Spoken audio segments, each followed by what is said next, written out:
Welcome to Between Authors. I'm your host, author Adrian Lopez. What is it that excites us as a reader? It's finding that book or author you may never have heard of, sort of like the treasure hunt for a reader. The goal for my podcast is to bring to you those books or authors that you may never have seen, but may be the treasure you've been hunting for all along. Today on episode 35, I bring to you Nicholas Grady. We're going to go over a little bit about himself, what he's published, what he's working on, and maybe what his plans are for the future. Welcome to the show, Nick. Thanks for having me, Adrian. I'm really happy to be here. If you guys don't know who I am, my name is Nicholas Grady. I'm a special education teacher by trade. I live in Robbinsdale, Minnesota, which is a suburb of Minneapolis. And last April, I published my first novel right here, Under the Bluffs, which is a mystery suspense novel available on Amazon. Great. We'll go over a little more in depth on your novel in a little bit. Sure. Why don't you give you gave a great introduction to yourself for the viewers, but why don't you give them a little, idea of your influences? What creatively influences you, and it doesn't have to necessarily be authors or books. With my writing, I'm influenced a lot by what kind of flows with me. A lot of the time, actually, often is music. I make a lot of music references in my book to different bands or groups of the era in which my books take place. A lot of them take place in the 80s and 90s.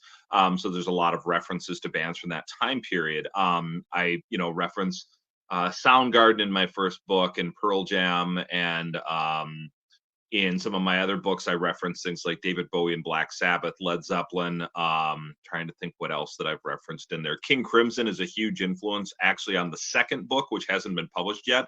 But there's this kind of continuous theme that refers back to King Crimson's album in the Court of the Crimson King, and that kind of is this kind of continuous theme throughout the book. There are authors that are influences me as well, but it's kind of funny because the stuff that I read isn't what I write. I write mystery suspense, but the people that I like to read that influence me are people like Jack Kerouac, Henry Miller, Charles Bukowski, Kurt Vonnegut. These are like some of my favorite authors of all time. But what I write is nothing like what those guys put out. Yeah, I mean it's interesting because one of the things that I've kind of gone through the more of this podcast I've done is there is a lot of people that they don't write necessarily what they read, Right. but what's interesting really is that everything that that influences you, again, whether it's music, books, movies, art, or anything, it's Right. really that foundation it builds for you, right? And you pull from that in terms of what you write, even though you may not necessarily be in that genre, you may be pulling stuff, and it's really that you know that breadth of a foundation that really leads to your voice as an author and kind of what you write and what you get across. Yeah, very true. I would definitely tend to agree with that. There have definitely been some other influences too. I watch a lot of my wife and I watch a ton of crime documentaries on Netflix, and I'm not saying that a specific one influenced this story necessarily, but watching those gave me ideas for what the story would eventually become. And seeing a lot of that just, and honestly, it was in some ways research too, because when you're Yeah. watching a crime documentary and you're hearing about how somebody got away with something or how they didn't, excuse me just a minute, I've got to kick the dog out of here. You Okay. go up. Sorry, I'll be right back. Come No down. worries. Edit that out. Not now, buddy.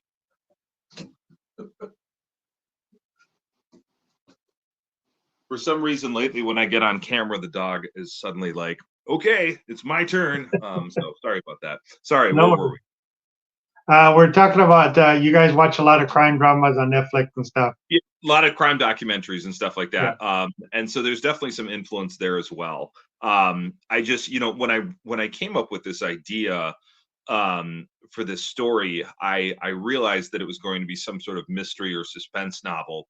And that was partially because of my own personal experiences exploring the caves that this it's a fictional story, but I mean it's based a lot in these abandoned caves in St. Paul, and I explored many of them myself, and they're really creepy spaces. They're really cool, but they're very creepy and spooky spaces. And so there was definitely some inspiration just on those spaces alone as well, which made this book kind of happen. Yeah. Yeah, it is interesting, and again, almost every book, there's probably multiple genres in there, right? You have a bunch of subgenres in any book, right? And like again, you're gonna pull from all those things that you do enjoy, you do watch.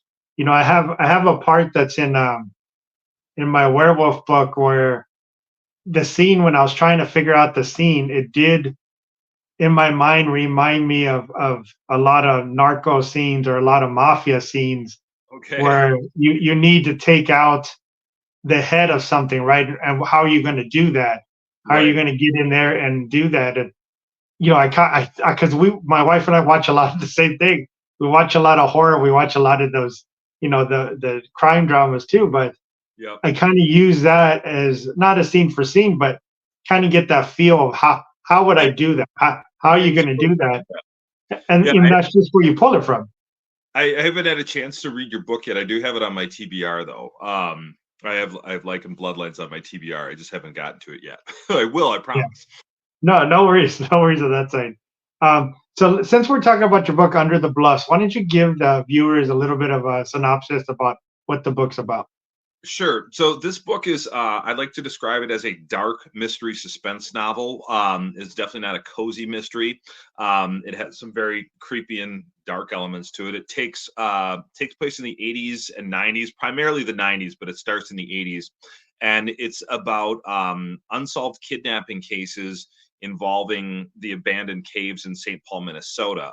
The whole story basically starts out with this detective Ron Clark receiving this letter in 1983, and it's this strange envelope that's written, the address is written in green ink, and he pulls out the letter and he opens it up, and all it says in green ink on one sheet of paper is, two will disappear, you will not find them. And Ron is sort of this detective who is, he solves murders and things like that, but he covers a lot of the missing person cases, so obviously this person knows who he is. And he can't really do anything about it because he doesn't know anything more. But sure enough, shortly after receiving that letter, two children go missing, and he is asked to try and locate them, and he's unable to. They just disappear, they're gone. Nobody finds them alive or dead. They've just vanished, and there's no evidence, or not enough evidence, for him to track down who's behind it. And then he continues to try and solve this crime but doesn't have any luck. And then 2 years later, he receives a second letter, again written in green ink, that says, two more will disappear, you will not find them. And again, two kids missing, and the whole thing repeats itself. And again, he has no luck in finding them. This goes on for 10 years. And every 2 years, two children disappear, always in pairs. They're always related to each other, brothers and sisters, cousins, something like that. And it isn't until 1993 these two new characters kind of come into the book, and this is kind of right around the second chapter. And there's these two young kids just out of high school named Tony and Jeff, and they don't really know where their lives are going. They smoke their share of weed. They skateboard around town, and they get into trouble, and they do a lot of urban exploring, and they like exploring the caves of St. Paul. And they happen to go into this cave one day that they've never been in before. And they find this strange sort of underground lake that sort of formed there from this pipe that's leaking water into it. And they see something in the water, and one of them goes to investigate it, and they find a body. And it turns out to be the body of one of these kids that went missing 10 years ago, one of the first two kids that went missing. And so they reported anonymously, but they've been in trouble with the cops, so some of the local cops know who they are. And the detective starts investigating the caves on his own with the help of some employees from the city. But the city doesn't really know where all of these caves are, but these two young guys happen to know a lot more about this stuff than most of the employees in the city do. And so he eventually tracks them down and enlists their help to start searching the caves and looking for evidence, working with these two young sort of stoners to try and solve the crime and catch this kidnapper before they can strike again. I, in some ways, think of it, and this is an influence I had mentioned to it before, but I kind of like to think of it almost as like this very, very dark Hardy Boys novel, Mhm. because you've got Yeah. these two young kids helping a cop solve a crime, but they're not the Hardy Boys. They're not clean cut. They're not, you know, on the football team or anything like that. They're long haired, smoke a lot of weed, listen to, you know, Soundgarden and Alice in Chains, and don't really know what they're doing with their lives. But it's kind of a similar concept in that respect. So I probably pulled a little bit of that, so sort of trio idea from the Hardy Boys novel. So that's essentially the synopsis without giving much else out. There are some unique plot twists away. There's one humongous plot twist about a little past the halfway point.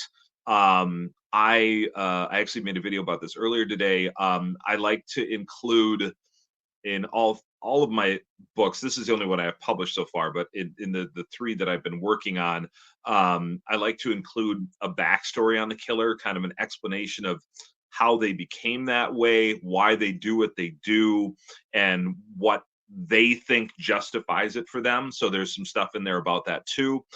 So yeah, there's all kinds of stuff. But you know, people have honestly, it's been very well received so far, much better than I ever would have expected.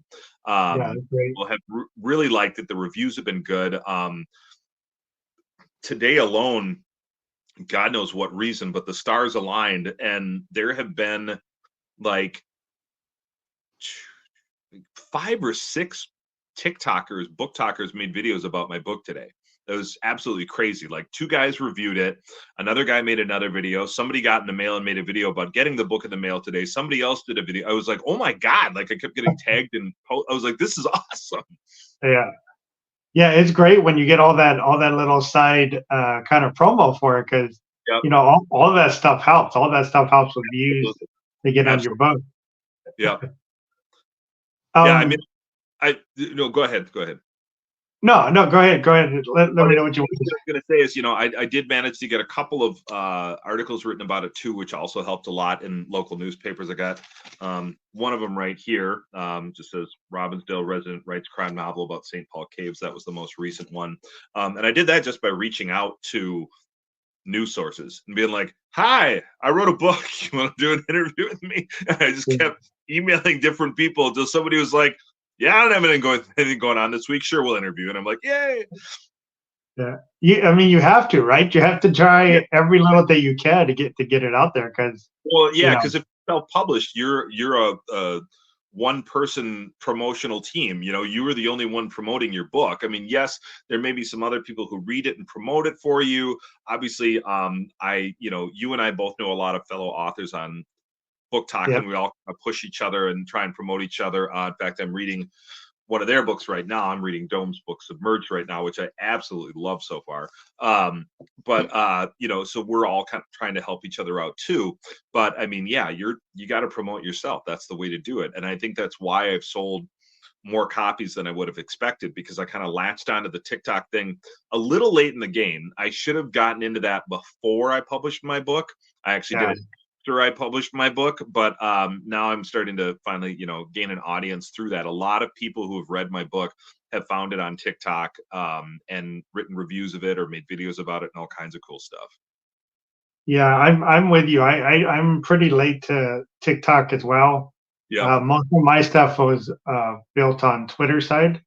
Okay. So that's my larger, group of fellow authors or the writing community and stuff on that side. So same thing. I'm trying to build up the TikTok side of it but it's it's a one thing that's very interesting so far on both Twitter and TikTok is that the book talk community, right, or the writing community on Twitter is so very supportive. It's really kind of impressive how supportive all the authors are with each other, right? You have, we hear stories every day about a couple of crazy ones out there, but when you take that small percentage out of the equation, sure, for the most part, it's the most supportive community I've ever seen. It's incredible. It really is. I'm really happy that I joined. I did not want to do TikTok. I did not want to join TikTok, but I was like, okay, I'm going to give this a try. And I put a couple videos out there and thought, oh, well, I'll try some things. Then I started getting to know people. And I think it was it was probably sometime in late April. My book had been out for a few weeks. and this gal on TikTok who now has like, at the time she had like 2,000 followers. Now she has like something like 15,000. And she read my book. She saw a video about my book. She read it on Kindle Unlimited. She wrote a review, and she made this little short video, this kind of aesthetic video about the book where she pulled together all these images and that kind of related to the book and had this music playing in the background. And it was like the coolest thing I'd ever seen in my life. And she posted it on TikTok and obviously tagged me in it. And I was like, that is the coolest thing I've ever seen in my entire life. And so she's actually on the new cover of the book here. She's actually quoted one of the review quotes. And so she then bought a paperback version of the book because her review quote was on there. But like that was like the first time that happened. And then a couple more things happened. And then other people started kind of buying my book and stuff. And then I started getting to know other authors. And then all of a sudden, by July of last year, I'm reading everybody else's books too. And not just because I want to support them, but because they're putting out really good books. I've read like 12, 13 books since last July. Before that, I probably hadn't read an entire like novel in like over a year. And now I'm like every week. I read 2 books last week. And I'm, and started a third, and I just keep, and I've got another 3 books coming in the mail Wednesday from different indie authors. One of them who happens to be a neighbor of mine that I didn't realize had a book out there. So I bought her book, and then I bought a couple other people's books too, because I mean, I want to support them, but I want to see them blow up too. So I'm a huge, you've seen my videos. I make tons of videos, not only just talking about my book, but I talk about what's working for me promotionally, what's working for me with writing. And I'm no expert by any means. I'm just like, hey, this is what's working for me this week, or this is what I'm doing this week. And then at the same time, I'm trying to like boost up a lot of other authors. Another one who is Allison Thompson, who she contacted me last summer and said, hey, I'm a special ed teacher too. I'm a writer. I put out this book. Are you interested in reading it? She's like, I'll buy mine if you buy yours. And I was like, sure. So I bought her book Promise, and I read it, and she read my book, and now she's got a sequel out, and I just finished an advanced copy of that last Friday. And Promise is a pretty good story, but Broken Promises is an even better story. And I really like Broken Promises. I flew through that second book. I don't know if you've read either of her books yet, but I have bought her first one. Okay. I did buy that. I haven't bought the second one yet. The second one is, I even messaged her. I said, you have come a long way as a writer, lady. I was like, this is like above and beyond the first book. Like, this is really entertaining, and I'm actually really enjoying this. Like, this is a really fun read. And most of the indie author reads I've read have been, for the most part, really good books. There have been a couple that have been like, it was all right. But most of them have actually really been really good. So yeah, I mean, honestly, that's why I started this podcast, was for that reason, right? There's all these authors like you, Allison, all these other ones that I've met are super talented, right? But their stuff's not getting out there. Right. It's like the other podcast I did. The first one I ever did last summer was with brother and sister team Dale Golden and SF Rogers. I'm not sure if you're familiar with them, but they run the Authors Chaos. They run the Authors Chaos podcast, and they interviewed me last summer. And then I ended up reading Dale Golden's book, and then about 2 weeks ago, I bought a book by an author named C. Britt called Monstra Inter, which is like a zombie apocalypse book. Now, turns out I didn't realize this because I knew the one sister, SF Rogers, because she does the podcast and I see her, but C. Britt is also related to them and is their sister. There's 4 kids, and they've all published a novel.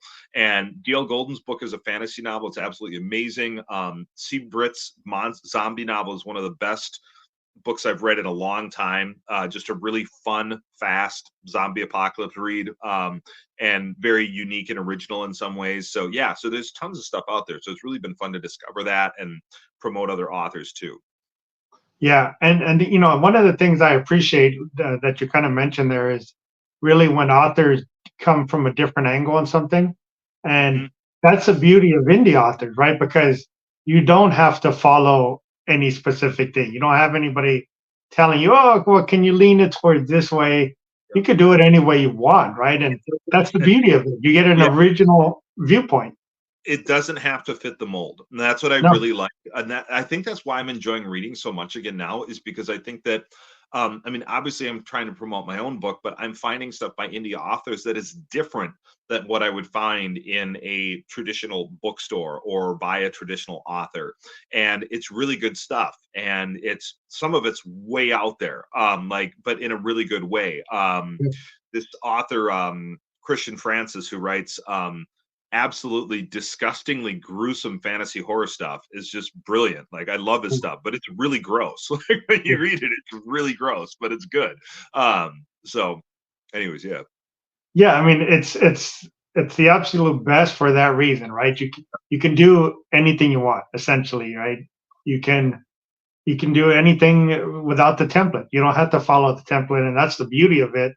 Because when you see it's the same thing in books, but when you see movies, what happens is usually like, yeah, I know what's going to happen because it almost always does, right? And Yep. you just enjoy. It may not be the best version of a movie, but you just so much enjoy that movie when they take that little bit of a twist Yep. that's not your usual, Yep. and that's indie authors, right? That's indie writing because you don't have to follow that template. You don't have to follow what's expected, and Exactly. it's just a Yep. beautiful thing. Yep. Agreed. So going back to your book, Under the Bluffs, do you have a favorite scene in that book? There's a few parts of the book that I like in particular. I feel like, and other people have said this too, although describing the caves and having the characters explore the caves in search of more evidence is a fun part of the story to write and very easy for me to explain because of my own experiences with them. The parts of the story that really stand out to me is, and I can't really tell you about it because I'd be giving away a plot twist, but when you get about halfway through the book suddenly jumps back in time, and you get this whole backstory on the kidnapper slash killer and what kind of caused him to become the way he is. And I really liked writing that chapter. And it's sort of like a side story within the book in a way. But I really enjoyed doing that. And I enjoyed it so much that I kept that formula in my second and third books as well.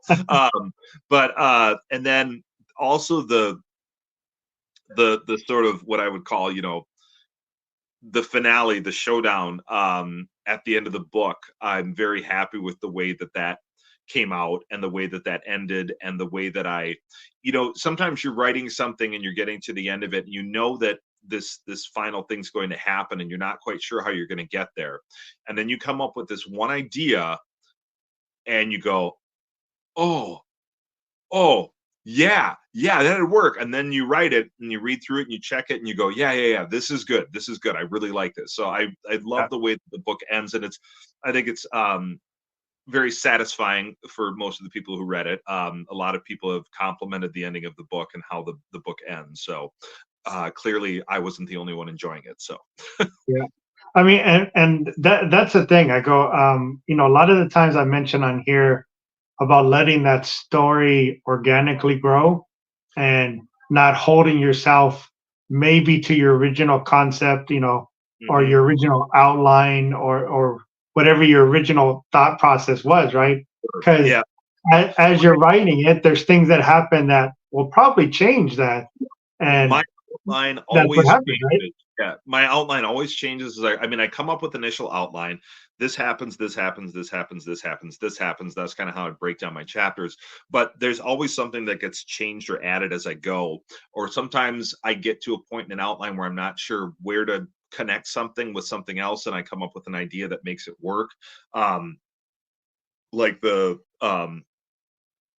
third book, without giving too much away, it comes down to a single fingerprint, and there's a whole story behind that fingerprint, but that kind of ties together the whole second half of the book.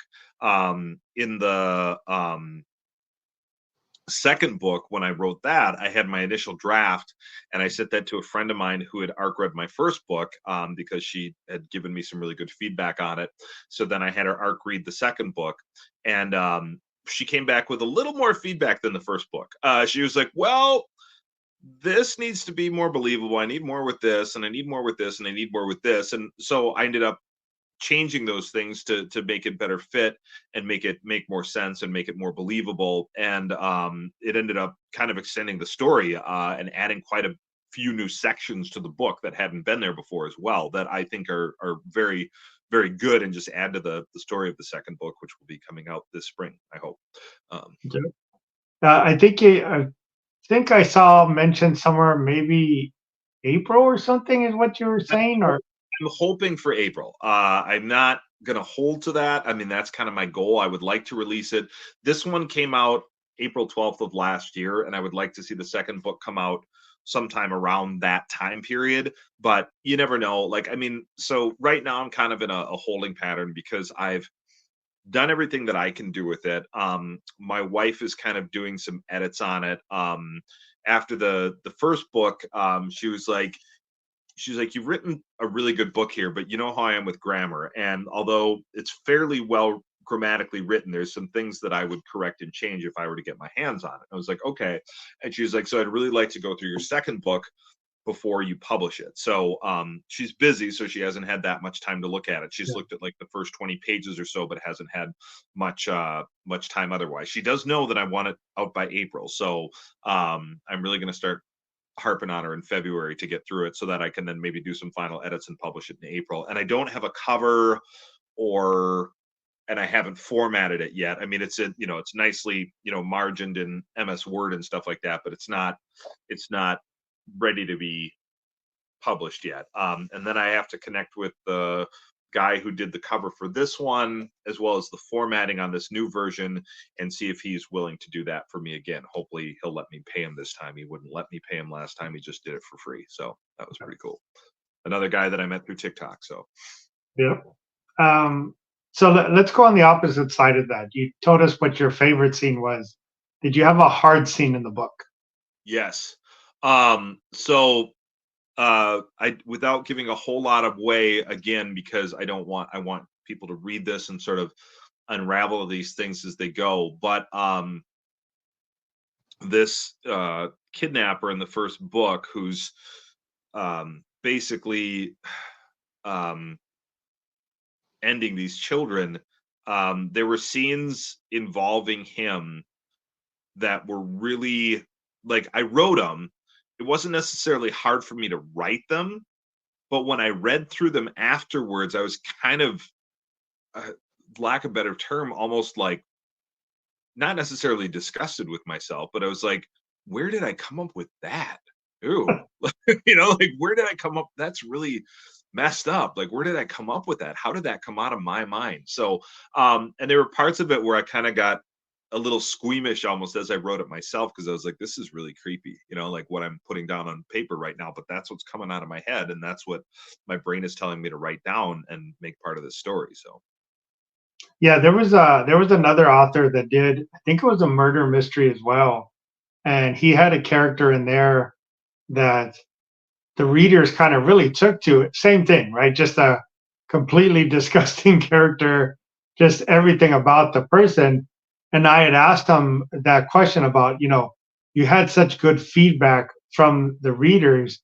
Would you ever bring that character back or do something with it? And he flat out said, I never want to get in that mind space again. I'm just not going to do it. So that was a one out, right? It's just not happening. Yeah. Yeah, and I can see that. I mean, I completely can see that. It's almost like when you talk about method actors, right? When you have to get in that mindset to Yes. get that point across, because you have to be in that mindset for the readers to connect with it. But Right. it's difficult. It's difficult when that's that opposite end of a personality trait, right? Yeah, exactly. So for this book, I know part of it's drawn on your experiences with the caves, being from Yeah. the area, but did you do any specific research for this book? I mean, obviously I've explored many of the caves extensively myself. So there's a lot of me exploring these caves and doing things like that.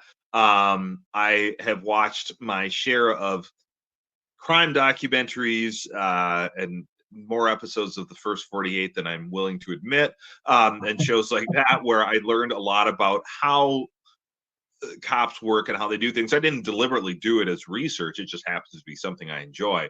Yeah. And then there was definitely a fair share of Google searching about certain things, because this book takes place in the early 90s before DNA evidence and DNA profiling was as big of a thing and wasn't as developed. So I had to see, okay, as I'm writing this, I'm like, okay, they're always looking for like fingerprints and witnesses and stuff like that. I'm like, where was DNA science at in the early 90s? And I had to kind of look it up and go, okay, it wasn't very prominent at that point. It wasn't very reliable. Okay, so I don't have to worry about that. Okay, so I can mention it, but I can say that it was, so there's a lot of things like that that I had to look up that were just related to crime solving. I didn't specifically speak with any police officers or anything like that in regards to that, but I definitely did a lot of Google research and articles. In my second book, which is going to be coming out soon, I did some research as well regarding things with that book. The third book, I actually watched like at least an hour's worth of because there's a car chase that happens in the third book, where somebody's trying to get away from the police, and it's sort of a long car chase. And I was like, is this really believable? And I actually went on YouTube and watched a bunch of, like, looked up like long car chases, and I was like, oh, this is totally believable. This happens all the time. Like watching like all these actual like police cam videos of like them like trying to catch somebody for like an hour. And I'm like, okay, this is believable. This is doable. Yeah. So a variety of things. And then I'm always looking up just little things like even things when I'm writing, I'm looking for a synonym for something that I'm like, okay, I've used that word too many times. I need to find a different word because that word's appeared 3 times in this paragraph. So I need to find a synonym for that that'll work, and just doing just grammatical things like that too. Yep. Yeah, I always like to ask because it is very important really for the readers because one of the things I've always noticed in almost anything is that someone will catch it, right? It's almost guaranteed that someone will catch it if you don't know what you're talking about, or you make a mistake on something. They will Right. find it's Yeah. I'm saying it's not even a slim chance. It's almost guaranteed somebody will Oh point yeah. it out, and Yeah. it's crazy how that happens, but it will happen. So Yeah. even sometimes the smallest amount of research is Yeah. just crucial. It's necessary for the story.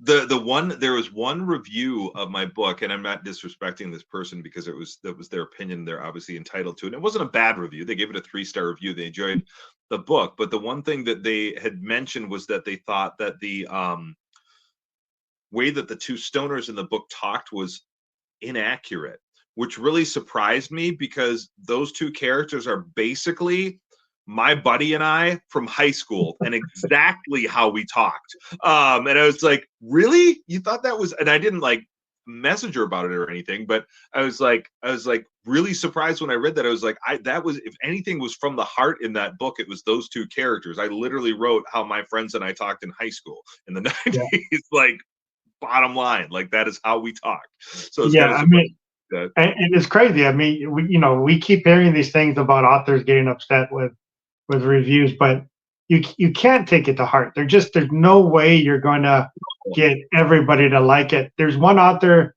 she posted a meme which I thought was the greatest thing, was she said that someone had gave Stonehenge a 1-star review because there wasn't enough rocks, right? And she goes, so don't be too upset when your book gets a 1-star review, right?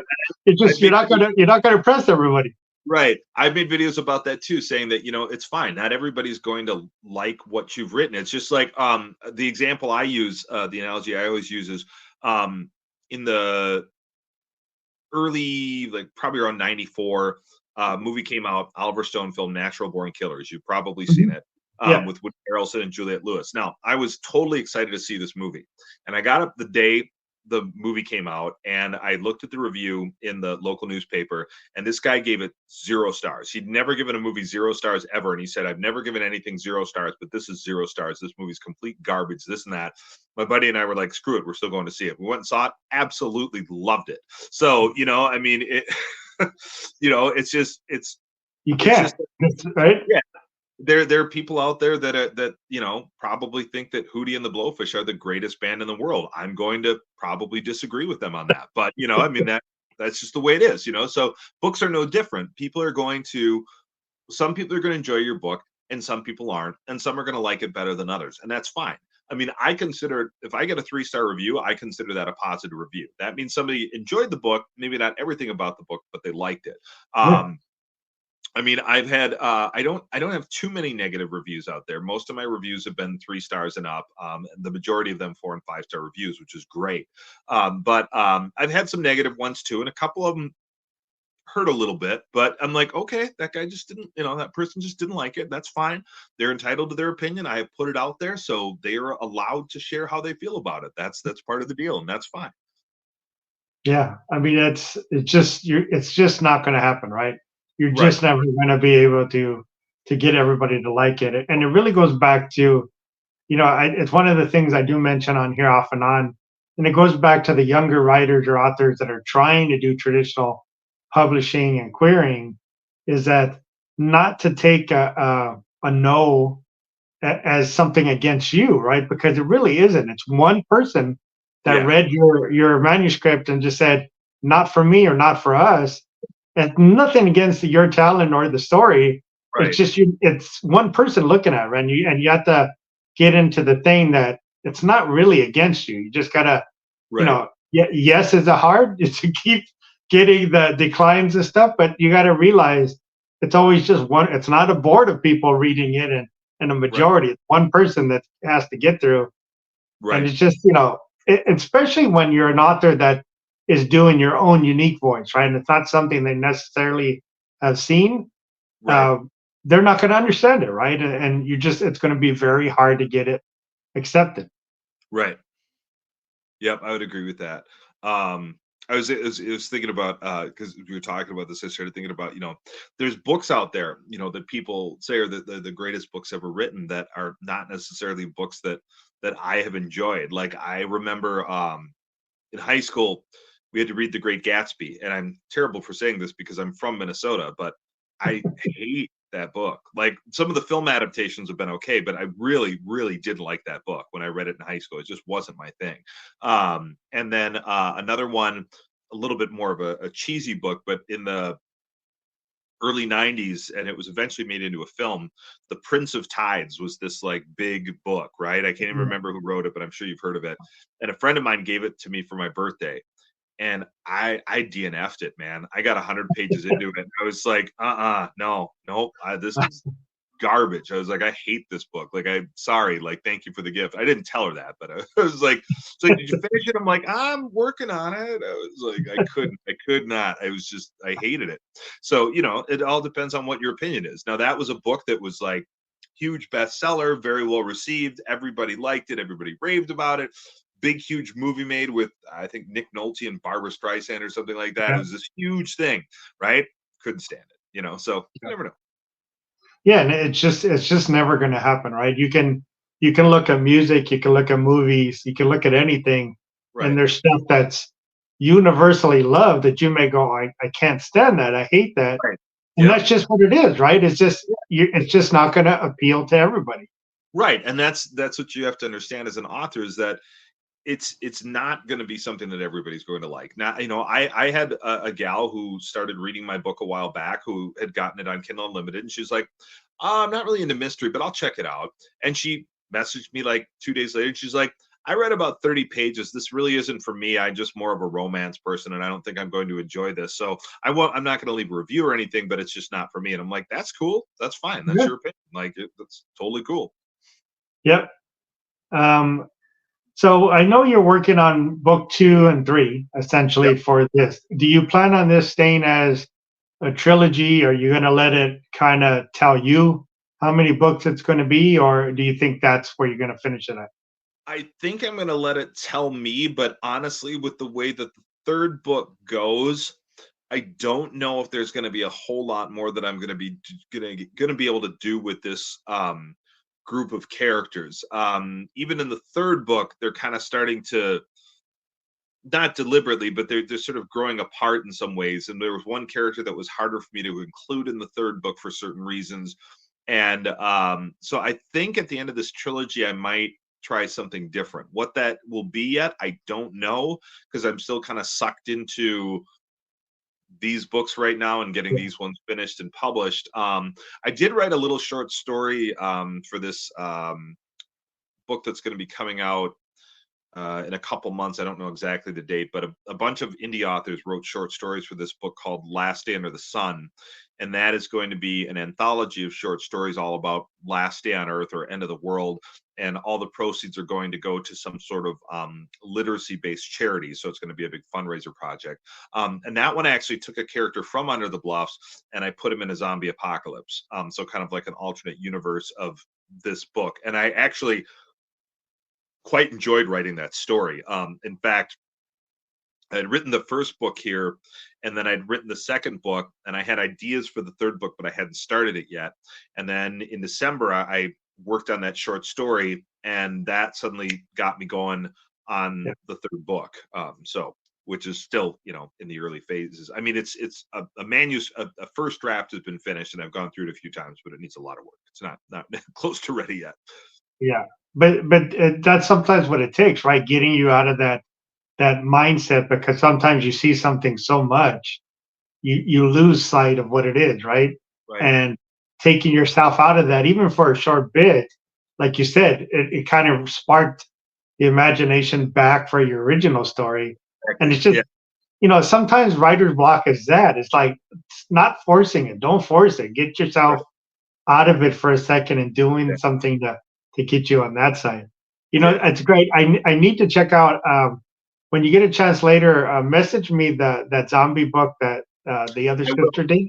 You said that's actually what I'm working on right now. My next book is a zombie apocalypse book, because most of mine are going to be probably horror for the most part. Okay. And I'm actually working on a horror short story collection too. But yeah, I'm really interested in that one, because that's where my mindset right now is on the zombie side of stuff. Yeah, it's funny because my books are definitely mystery suspense, but they have gotten progressively darker with each book. The first book has little to no gore whatsoever. It's creepy, but it's not gory. The second book has a little bit of gore and gets a little bit darker in terms of some of the content and things that happen. And then the third book, I don't know what happened. The third book, I wouldn't call it horror, but the way that the serial killer is leaving the bodies to be found is pretty gross. Without anything. But honestly, really, when all the crime you watched and all the stuff I've watched, that is the progression, right? Killers generally just get more and more bold, get more and more sloppy, just get a lot, they lose that edge they had early on where you couldn't find anything. They just start taking more and more chances. So that's probably a good thing, because you're actually getting the natural progression of a serial killer's mind, the way it's working. Yeah. So I know you're talking about maybe doing something after the three, but is there a genre that you would like to try in the future, or a storyline maybe you've had in the back of your mind that at some point you want to try to attack? I feel like if I might do a new series of mystery suspense novel with different characters. That's a possibility. I might go more the horror route, or possibly something that's mystery suspense that ties in with some paranormal stuff, is a possibility. I haven't really thought about that. I actually had initially considered, and there are some hints of paranormal things in Under the Bluffs, but it's not paranormal per se. There's just parts where a character's walking around the cave and they think that they hear, children's laughter or something like that, and it's more for effect than anything like that, and then they go, no, I'm hearing things, and it doesn't lead to anything. But so it's kind of alluding to the fact that these caves are haunted by maybe the spirits of these children, but it's not really a main part of the book. It's just sort of very loosely alluded to. So there's a possibility of maybe something like that at some point. I've kind of been toying around with different ideas after reading one indie author's sci-fi book that I absolutely loved. I was like, I don't think sci-fi is going to be a genre for me. I don't think I'm going to be writing any sci-fi anytime soon. And I was like, this is a good book, but I can't get into all this. I was like, but I could possibly do some horror. I've also considered, I started it years ago, and I never finished it. I think I got about 60 pages into it. I spent 3.5 years living in China in the late 90s and the early 2000s. And I had kind of written this semi-fictionalized memoir about that experience and started it, but then I gave up on it at some point. So I might go back to that, or possibly write like a collection of short stories about my experiences living in China. So that might be a complete, departure, but something that I might consider at some point. That's great. That sounds interesting. Yeah, I mean, it would be interesting if you tied in more, I think, of the horror and the crime thriller together. It's really a good combination, I think, to really take, that crime thriller thing really to another level. And it would be interesting to see what you did with that if you did take it that way. Yeah, it could be a possibility. Yeah. I do want to remind the viewers that I will leave all the links down below for Nick for, his books, website, socials, whatever else he wants to leave on there. And definitely want to thank the viewers for watching today. And if you have any comments for either Nick or I, please leave them down below. If you have any questions or anything, just want to let us know what you thought of the episode. And I want to thank you again, Nick, for coming on. I had a great time. I loved the conversation, Great finding time. out more about your stuff. Yeah, excellent. Yeah, I'm looking forward to getting around to your book finally too. Yeah, thanks. And again, just want to thank viewers for watching and hope you enjoyed it. Goodbye.